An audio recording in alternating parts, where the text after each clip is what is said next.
बिस्मिल्लाहिर्रहमानिर्रहीम इय्याका नअबुदु व इय्याका नस्तईन। मेरे पाकिस्तानियों, जब तक ये मेरे अल्फाज आप तक पहुंचेंगे मुझे एक नाजायज केस के अंदर बंद कर दिया होगा। इससे एक चीज आप सबको वाज़ेह हो जानी चाहिए कि पाकिस्तान में जो फंडामेंटल राइट्स हैं, जो हमारे आइन हमें हुकूक देता है, जो जमहूरियत है, वो दफन हो चुकी है। और हो सकता है कि इसके बाद मुझे मौका ना मिले आपसे मुखातिब होने का, इसलिए मैं 2-3 बातें आपसे करना चाहता हूं आज। सबसे पहले, पाकिस्तान की जो कौम है वो मुझे 50 साल से जानती है। मैं पब्लिक में 50 साल से हूं।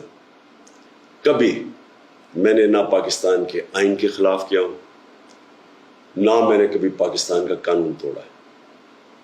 और मेरी हमेशा, जब से सियासत में आया, मेरी हमेशा कोशिश हुई कि मैं जो भी अपनी जद्दोजहद करूं वो पुरअमन करूं, आइन जो मुझे हक देता है पुरअमन एहतजाज का, उसके बीच में रह के करूं।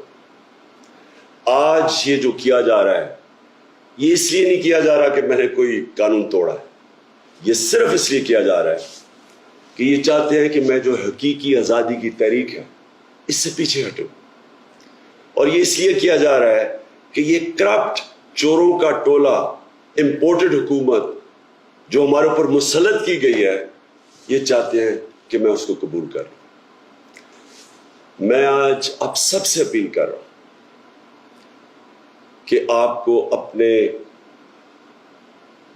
हकूक के लिए, अपनी हकीकी आज़ादी के लिए सबको निकलना पड़ेगा। कभी भी किसी कौम को प्लेट में आज़ादी नहीं पकड़ाई जाती। आज़ादी के लिए जद्दोजहद करनी पड़ती है, जहाद करनी पड़ती है, मेहनत करनी पड़ती है, और वही कौम फिर उसको अल्लाह तोहफा देता है आज़ादी का। ये वक्त आ गया है कि आप सब अपने हुकूक के लिए निकलें। मेरी जो सारी मिशन है, जो मेरी जिंदगी की जद्दोजहद है, वो आज अल्लाह और उसके रसूल के बाद मेरी कौम, पाकिस्तानी कौम आपके हाथ में है। घर बैठने का वक्त चला गया। मैं आज आप सबको अपील कर रहा हूं कि आपको निकलना पड़ेगा, आपको जद्दोजहद करनी पड़ेगी। आपको ये जो फैशिस्ट निज़ाम है, जो ये खौफ तारी कर रहे हैं, ये खौफ के बुत को तोड़ना पड़ेगा।